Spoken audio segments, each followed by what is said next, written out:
that was the end of our playthrough. So I think this is my favorite part of my stream. Is pretty much, yeah, this is pretty much it. There's nowhere you can't do anything, you can't tap on anything, nothing works. Yep. So we're gonna just have this as our backdrop. Ah, sad. No music no endgame music to hear at the same time, but that's okay. So, alright, so let's start my review. So usually how I do this is I usually talk about I guess I could talk about, since these are RPGs, the story of the game is kind of applicable. Story, graphics, gameplay, graphics, sound, etc. And anything else, other notes. So, my favorite part is being done with everything. Yeah, that's how I feel too. This game dragged on for a while. This is actually the longest stream we've had. Anyway, this is actually the longest stream we've had since, yeah, ever. This is the longest game. Like, it actually beat Shenzhen 1, which was 60 hours. So, whew. It was a marathon. We had fun, and now we're done. And so you'll notice I'm going to make a few notes, like, before I start the review.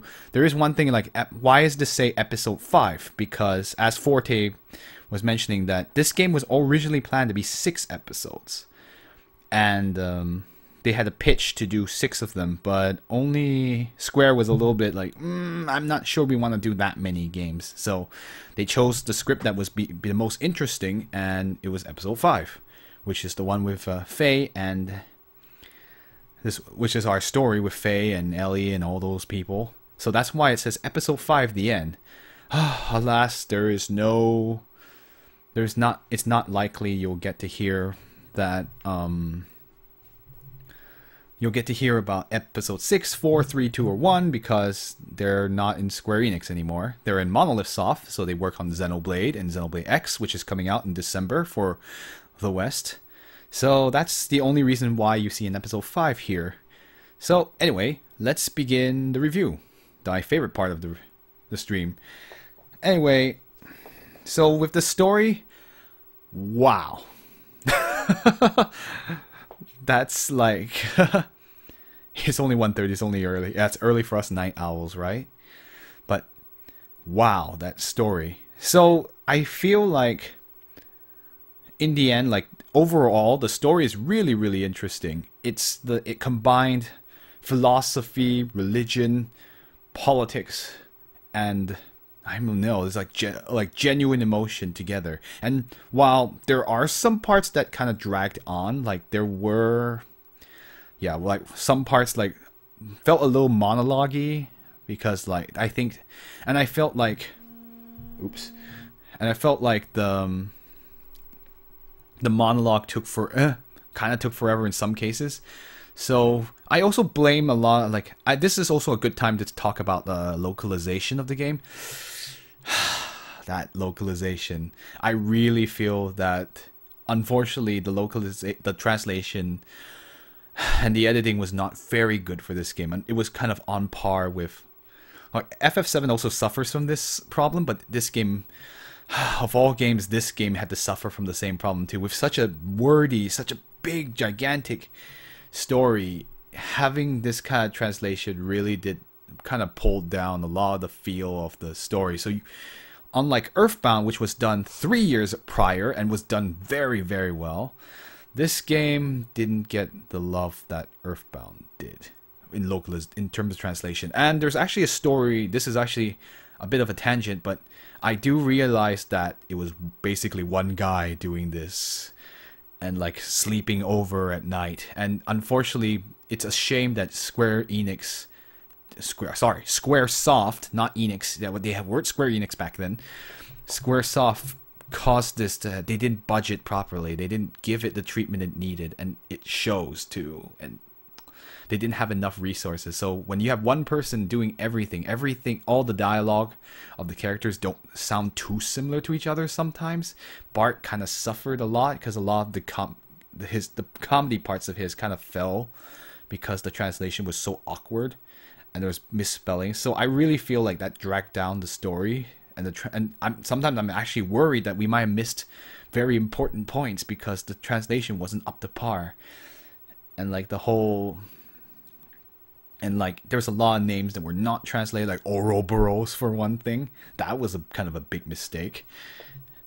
But I mean, like I feel like in the end though, even despite all the translation problems and all the wordiness occasionally, and sometimes like the story was good. It was very good. It was very interesting. You felt like they really thought about the story. They really thought about the world. They really thought about like what it means to be human. I know I'm sounding a little bit philosophical, but this game just makes you feel that way, and like it really intrigues you and it makes you really think about things. And despite the fact that we kind of made jokes on the way, like when I think about it, like I felt like, oh, this made me think a lot about like what it means to be human, or like what I get, just like how like the nature of like religion in general. And of course, like me, I'm kind of I'm a religious person. I'm an active practitioner of religion, of Christianity. So it's, for me, that was like I was actually having fun seeing all the biblical verses, and like I see a lot. There's some parallels to like what happened in the Bible. I mean, there are some deviations as well, but it was really fun too. And it's like, it's really interesting that of all religions they chose to use a lot of stuff from the Christianity in general. And I always thought that was really interesting. So honestly, the story is such like, it's a huge part of why this game was so loved. And like I totally see why. Like it had everything, and that's probably the best part of the game. So and now that I've said that, I basically kind of like talked a lot. Well, okay, the only thing that can match the story is an appropriate soundtrack. And let's talk quickly about music and sound. Wow, that soundtrack is really, really good.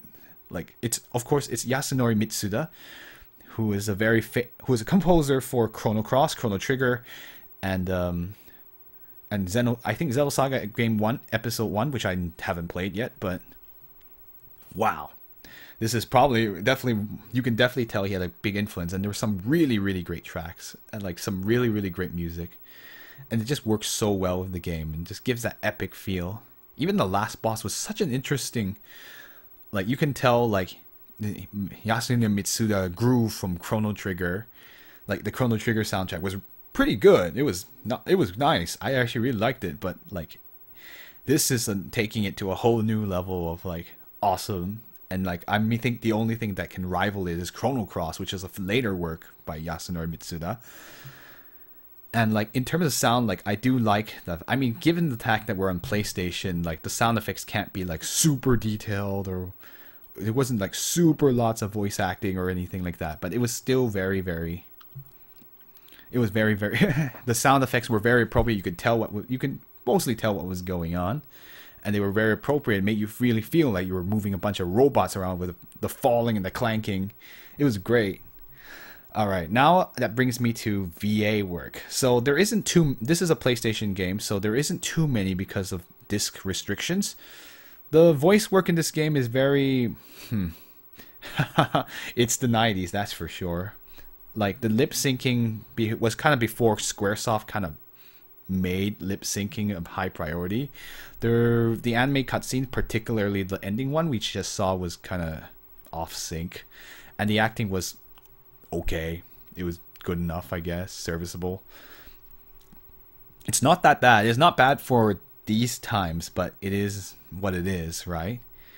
And the other thing I want to mention is, and it's really weird, there were some weird decisions like making the battle system where you can hear the Japanese voice acting and the English voice acting in this battle system, and it's kind of like, really, Square? You weren't you got so lazy that you didn't let the actors record all the battle voices, and so it would be consistent, so you heard this like Japanese and English mishmash, and it's kind of weird and it doesn't match.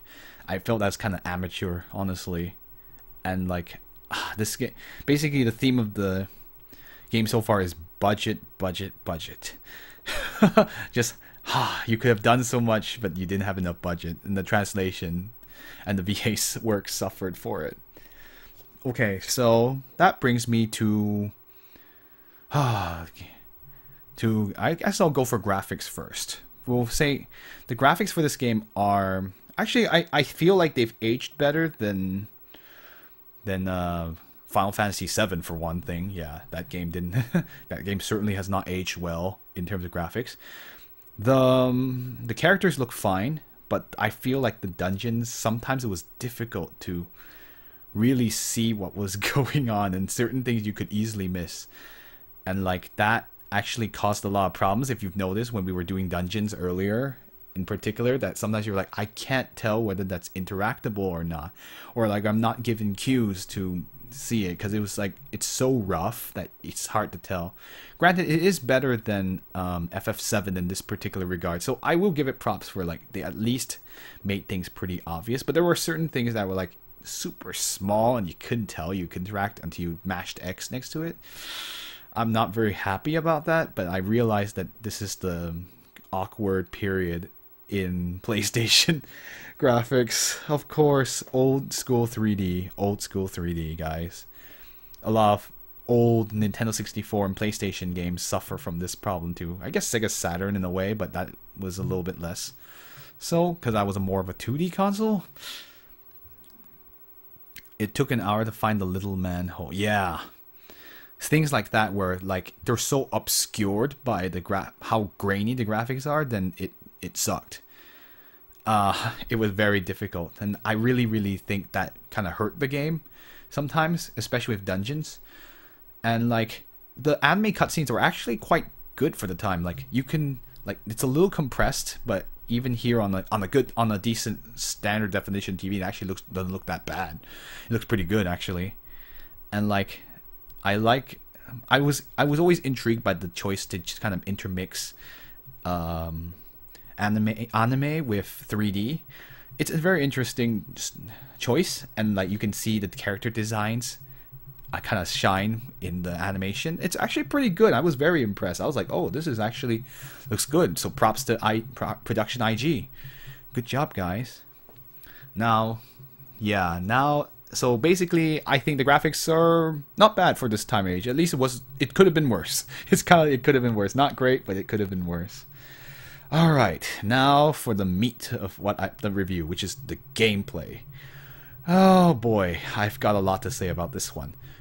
Honestly, I actually feel like the biggest weakness of Xenogears in particular is the gameplay. I felt like a lot of times that they were so prioritizing getting all that information out of the story out that the gameplay suffered for it.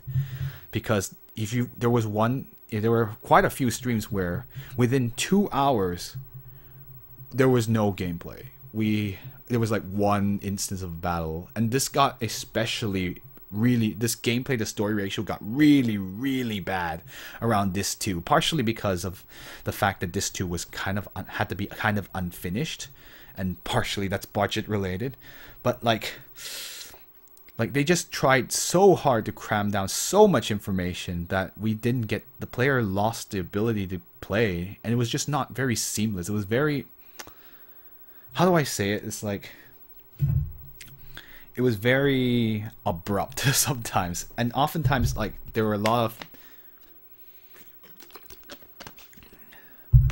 this too as a whole suffered from it. This one was kind of occasionally would push it, but I actually felt they had a better balance back then. But then this too, there was so much, and like it's partially the development process's fault, but I can't, like, in the end it's the end product, right? If I were a kid in 1998, like when I was a kid in 1998, and if I ever had played this, I'd be like, I don't know what's going on. Why is there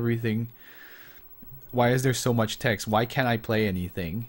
And like I really do feel that kind of hurt the game too, and that's really one of the biggest problems of the game, is that they could not seamlessly tie in story together. So there's a lot of explanation. It felt very Metal Gear Solid 4-ish. So it's like, you need to grab the popcorn, guys. There's going to be a lot of cutscenes and text. The other thing I feel like like honestly, like the battle system on ground is actually pretty fun. It's not my favorite of the RPGs I've played, either on this stream or off this stream, but I did have fun with it, and it gets a little. It's unfortunately it kind of gets stale. It's a little bit samey, but you can add combos to kind of make it more exciting, and like that's about. So it's okay. It's serviceable. It was fun, and like you can.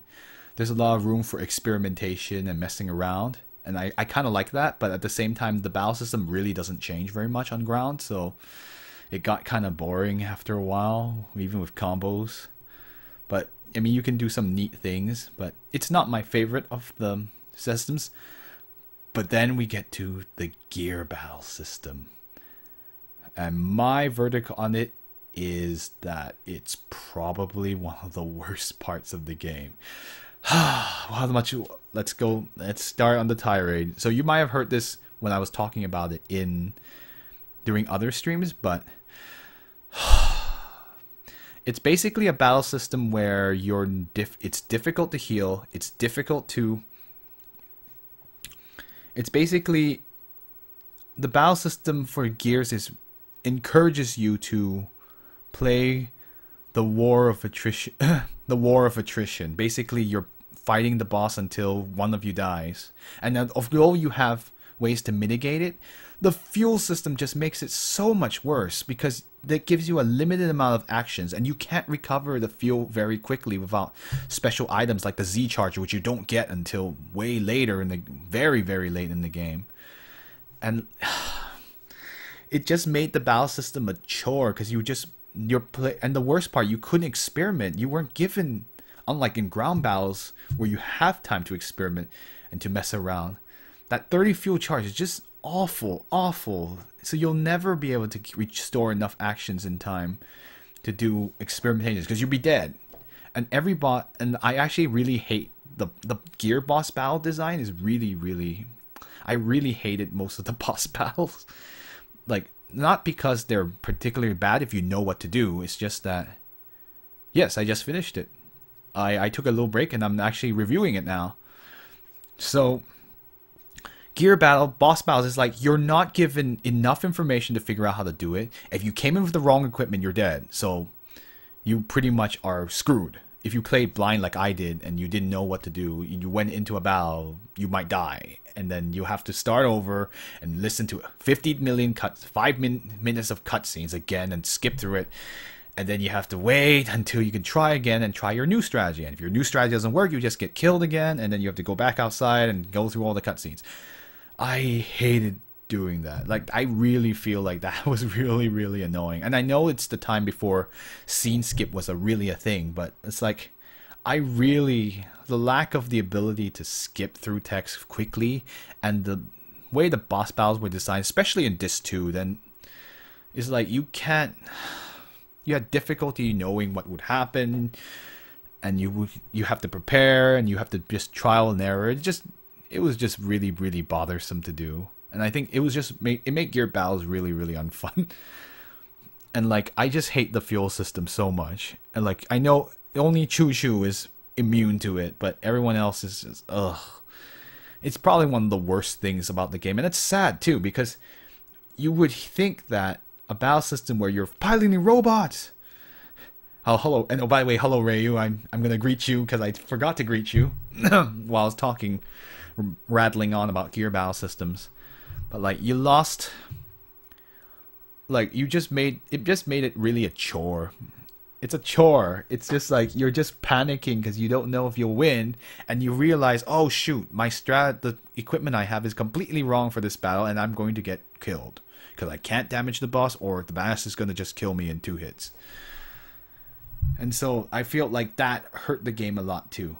And oh my goodness, I've got to go to now that we've talked about boss battles, let's talk about the dungeons. The dungeons, what is there to say?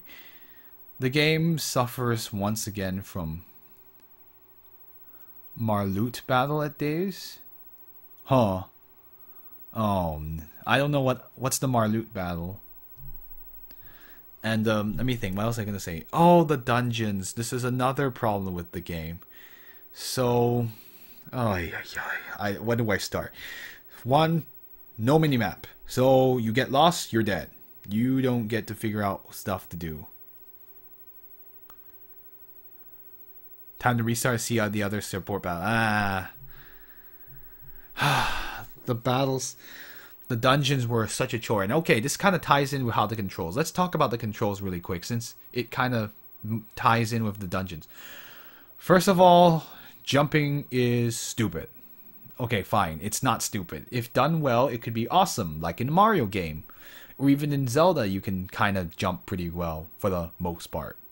Not that Ocarina of Time and Majora's Mask are the most amazing jumping controls, but at least they've serviced. But this game features some sections where they thought they could become a platformer. Unfortunately, because of the way the camera works, where it's just kind of like spinny, the camera makes it is the only way to adjust. Oh, sorry, someone. Sorry, I just saw someone just had left the message, but let me see. Let me think. The battle system, the jumping controls are probably the worst thing. Also, one of the worst things about the game, because they don't work. It's hard to judge. You can't judge distance because the camera's too zoomed far out, and you can't get a good angle in it. And Babel Tower was one of the examples of like they put it in there to like, and they made you fight the controls. It's super easy to fall, and it's super and the jumping is so stiff. Jumping is so stiff, so it's like you're fighting the controls just to try to jump onto it. It's difficult to explain without you actually trying it. But you notice I had like platformers are actually some of the games are actually some of my favorites. So I played tons and tons of platformers, and I really hate these jump controls. They're so bad, and they serve no purpose except you get stuck, and sometimes you just miss it by an inch, and then it's so bad. It's so bad. And it caused a lot of certain dungeons, like the Babel Tower, to be just completely horrible.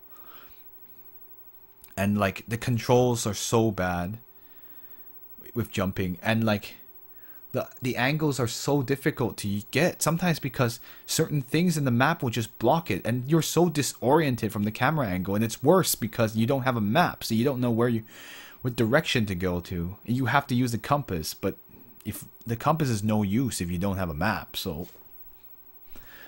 it's like, and worse is sometimes the camera angle when you swing an object, they hadn't really nailed down camera control very well, so sometimes objects will block your vision, and you just have to find the right angle and hope to move, and it's just a mess. It's a freaking mess.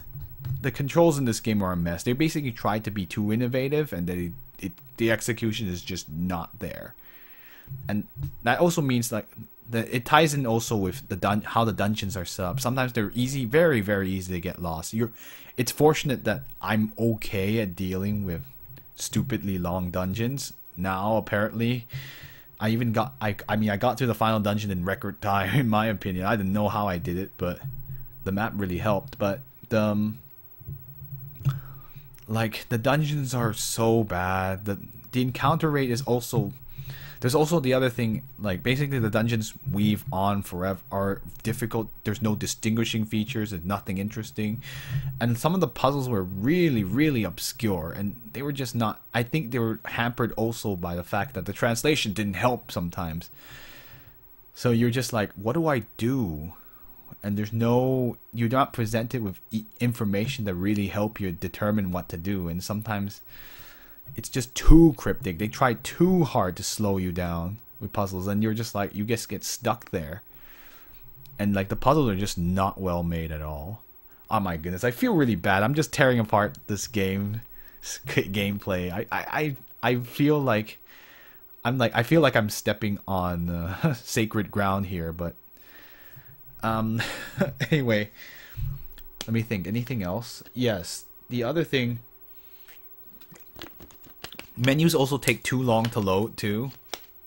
They slow down the game a lot. And the worst part is that in an effort to make gears look more interesting in the menu, they have it so that every time you're in the gear menu, you have to load the gear model itself. This causes lots of loading problems, so it takes forever to equip things with gears and people, because it takes time to load the gear model. And I really think that the real way they should have done it was just to make a portrait of the gear itself, and then just go from there. It would have been simple, right? Like, seriously, that wouldn't have taken as long to load, and we would have had a snappier menu. So, I mean, let's go with the overarching problem. Like, not only like menus taking long to load, and it's just unresponsive and slow. And I really think that this game, like, there were so many. Oh, let's not even talk about the save points. The lack of save points at certain parts of the game was just horrible. Like, things that lead into 2-hour cutscenes, or like a boss battle that has no save point in front of it. There were a few instances of that. I was really not happy about that, actually. I'm glad at least for most of the major boss battles. I'll give them props for putting a save point in front, but there were a few that did not do that, and I was just like, ugh. I know the lack of save points were common back in the day too. I'm still gonna make this criticism regardless. I know that, like, I shouldn't, but, well, I think that, I don't know, I felt like, I mean, I'm still gonna point it out anyway, just so they know. They couldn't get their spying equipment in specific, but maybe, yeah. So, like, the not enough Solarian tax dollars. Oh. Yeah, I still gotta call it out though. Like, I don't like, at least the game for the most. I'll be fair though. The game for the most part puts save points in front of major battles. It's very rare, like, where there wasn't a save point in front of a boss battle, but that did happen a few times, and that was not very fun. But I guess it's not the worst thing I've ever seen. I feel like the FFs are pretty good about that. I didn't notice any problems with that, but maybe they're not as, I don't know. Playing FF6, it was like, oh, there was actually quite a few save points. I think we'll be okay. But let me think. Anything else? Okay, so basically the overarching thing that I feel that this game really needed was polish. Gameplay design polish. There was a lot of, like, it's basically, unfortunately, it was just a lack of polish. Like, things that made the user, okay, I'm starting to talk a little bit like a game designer, but, like, the player experience is really, really important in an RPG, and, like, anything you do, like, whether it's the unoptimized UI, which is, like, slow and unresponsive due to CD loading times and not really working around it, and, like, there's things like, I guess that plagued most of a lot of PlayStation games too, like the slow menu. There was that, like the dungeons being poorly designed and boring and difficult and slog. Oh, the other thing I want to mention is that I hate random battles too, and, like, I was hoping like a budget in real life, right? It was like, I don't know why they made the design decision to make with random battles when they had done not random battles in Chrono Cross. They had done Chrono Cross is one of them, but that was not till later. Chrono Trigger had no random battles.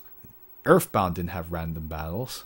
So I was like, why didn't you just study what worked there and take it? Because, like, Xenogears did not have to be like Final Fantasy VII. Didn't have to be like Final Fantasy VIII either. So I was like, why could you have made it not random battles? I don't understand. And the worst part is the encounter rate's horrible.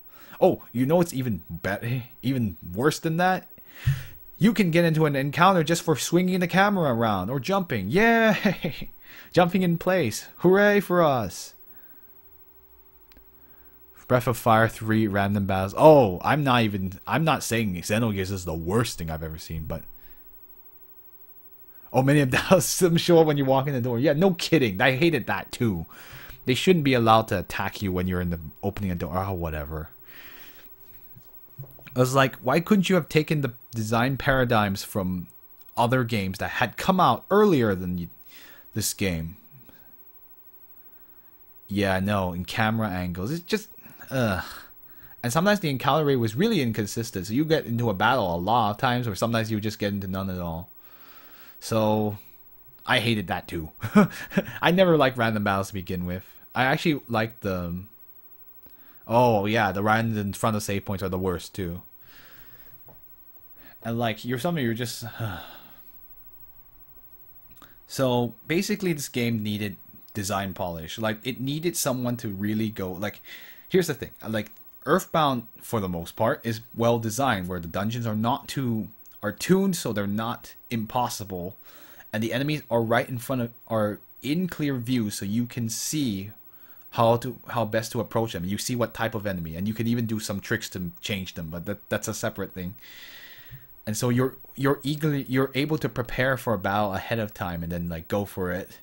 And so the player is given the information they need to tackle the next battle. With a random battle, you don't get to do that. You don't even have like an indicator to tell you, like, well, that's more recent. That's more of a recent thing. Some games with random battles actually have an indicator to say like, hey, you're about to enter a random battle, you should prepare, and like cool things like that. But I guess that's a kind of a new thing. Anything else? And so basically, the game just needed like the dungeons needed a design polish, the controls needed a polish. Like I was like, how did the controls pass through a design review? Like anyone's like, these controls are frustrating. We shouldn't do it this way, or like someone should have just called it out. But clearly, they didn't get a chance to do that. And also, the thing that needed polish was like the pacing of the game is like the story is too much, and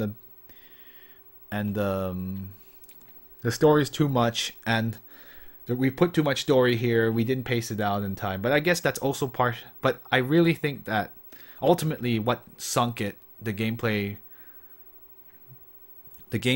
polish, they didn't have time. The budget wasn't enough, and so they couldn't polish this game, and it shows. This game is not polished in the gameplay side. Like they made such a great story, but they couldn't polish the gameplay to match the story, and therefore our gameplay is kind of subpar, honestly, in comparison to what it could have been, with the gear designs and every gear battles and everything else, and all the faults I pointed out. It's just lack of polish. Like one way to really make the game that good, and like that's one thing like really great RPGs were able to do, and it's really hard to do that. It's really hard to polish, and like a lot of RPGs suffer. Even like many RPGs didn't have that like that tightly polished feeling, and then this is what happens. So the gameplay. Basically, honestly, probably the single worst part of the game is the actual gameplay. This subpart, the gameplay was, if this had been in a different story, oh my goodness, this game would have been pretty horrible. This game would have been much worse. Or if it did not have the story, was you did with another story, I think the game would have been considered a bad game. Basically, this is like a lot like Shenzhen 1 and 2, but in some ways I feel like, okay, Shenzhen 1 dungeons were terrible too, but they're pretty terrible.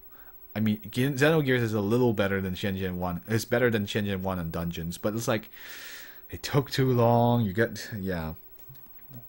It's basically the lack of, the gameplay basically was carried by the amazing story, and that's the truth.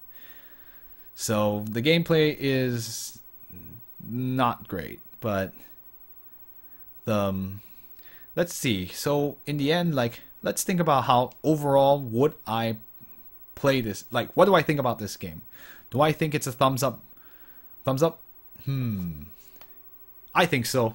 I think despite I'm really critical about the gameplay stuff, and I'm really critical that the player experience is actually not all that great in this game. But that story is really good. I mean, like, here's the thing. Maybe I don't know if I'd make it a thumbs up buy or a thumbs up rent. I think you'd have to thumbs up buy it just because of the sheer length of it. But if you could borrow it from someone, that might probably be good enough. I don't like using the star system because I feel like it's just I actually don't want to. I really hate the stars. I don't like rating by numbers because it doesn't really mean anything. Because what more important is, like, did I like it or did I not? Or how much did I like it? Well, no, not how much did I like it. Did I like it? Do I recommend it? And my answer is, oh, yes. Yes, Zeo Corvid also mentions that it's also another deficiency is that some of the party members start losing story relevance, and I think that's sort of tied with budget, budget, budget. This game is the theme of this review is basically Xenogears, what it could have been.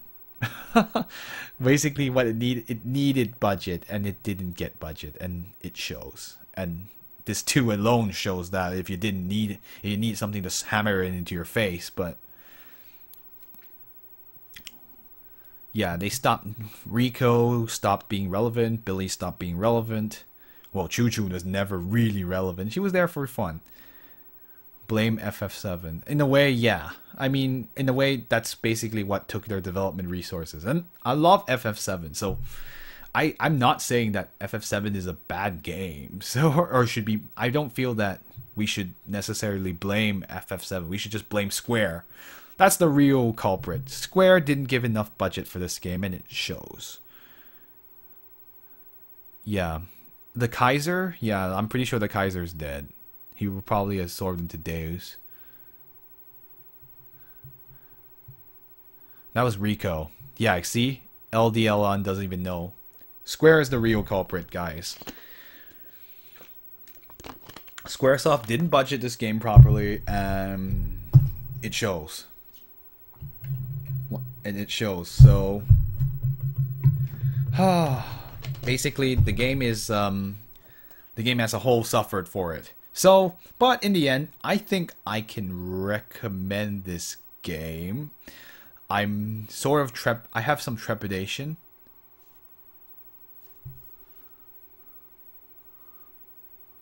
Well, Squaresoft, they're not Squaresoft anymore. We don't talk about them like they're not Squaresoft. They're called Square Enix now, and they're a completely different company than they were in the 90s under Sakaguchi and things. So I wouldn't compare the Square Enix of now to the Squaresoft of then. I mean, the company has changed in over 15 years. Companies do change a lot over that time, and company strategies as well. Let me think. What was I going to say about? Yeah.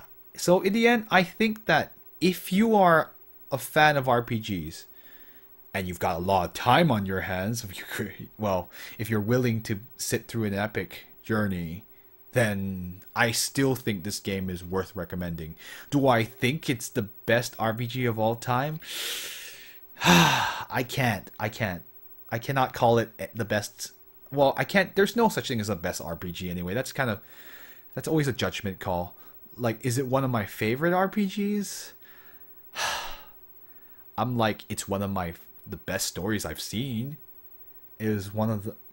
But I really think that because of the gameplay, I can't say it's one of my favorites. And I love the stuff from Tetsuya Takahashi. But I think, like, ultimately, like, I do recommend, if you're an RPG gamer, you should definitely get this game. They're, like, all of the faults I noted and, like, all the things I complained about, I feel like they're overlookable. You can get through this game. I proved it to you by being on this stream, and with enough bravery and enough bravery and enough persistence, you can get through the game. Because even the 4 hours of grinding, oh yeah, the economy was kind of sucky too, but you don't need the 4 hours. The 4 hours of grinding was probably unnecessary ultimately, but it did help us a lot with getting through the dungeon faster. Oh, that is one thing I should mention. That the economy in the game is terrible too. I hate the economy in the game. It's too tight. The economy is too tight. You are strapped for money from day one, and so you kind of have to suffer, and you never have enough money. And in the end game, items take too much grinding, and it's for no good reason either. No good reason. It shouldn't have been that difficult to get it. They should reward the player for bothering to get to that part of the game and reaching the shop in a lighthouse. Seriously. I hated that too. I hated grinding for 4 hours. That's also another ding against the game. Boo. Boo the economy. The game economy is messed up. I hated it.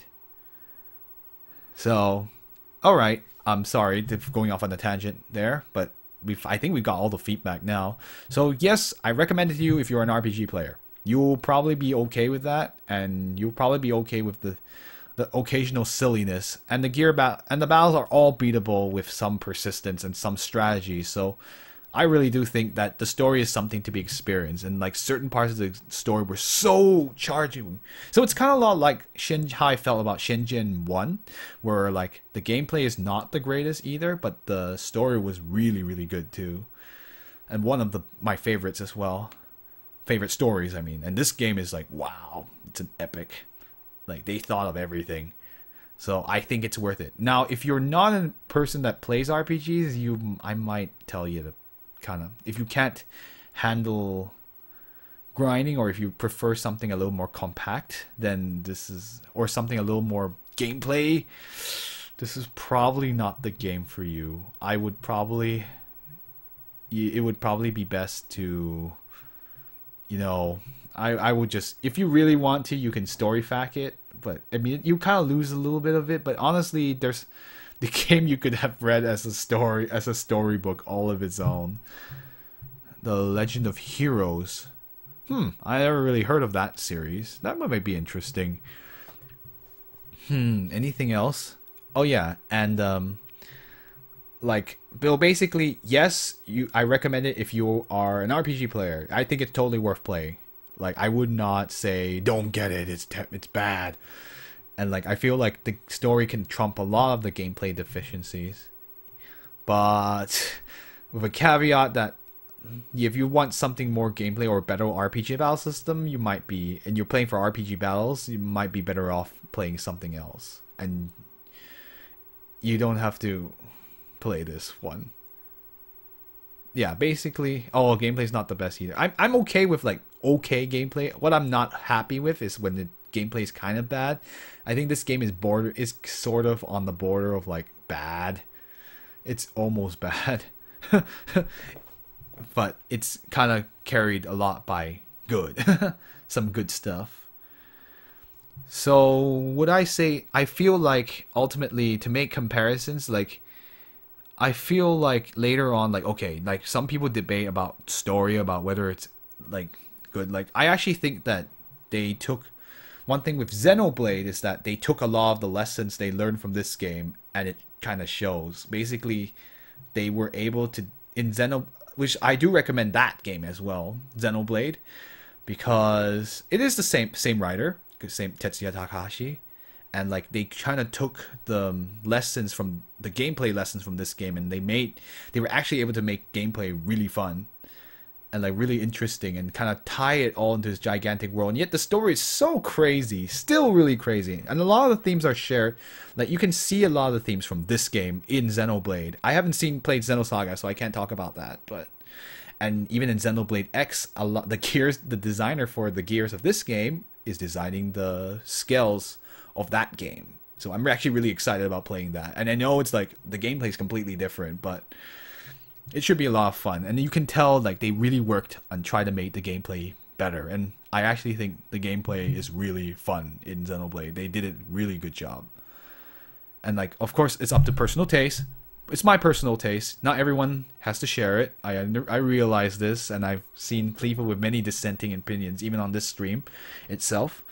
So, but like, I mean, this is kind of like a little bit of a slice of what they were kind of aiming for, and like if they've only recently, technology has made it so that they're able to aim for something even better. So like the marriage of the gameplay and this game's marriage of story and gameplay is not as great, but still worth it. I feel like Xenoblade still has a better marriage of story and gameplay. Story quality is subjective. I'm not going to say anymore. The English dub is quite atrocious in my opinion. Oh, you don't like the Brits? But that's fine. I also played the game in Japanese, so I heard Shulk's Japanese voice actor. Oh man. That was a really great cast in Japanese. So great. So basically, Xeno's awesome. Tetsuya Takahashi, he knows what he's doing with story wise, and so it's a treat. So yay! That means I guess we are the Brits. All right. So basically, to wrap up. So yeah, get this game. Thumbs up by. thumbs up buy. Good stuff. And otherwise, if you are not normally playing RPGs, thumbs up rent. See if you like it. Or buy it digitally because it's cheap. So, well, that's it. That concludes the review. So, well, I'm gonna bring this stream to an end.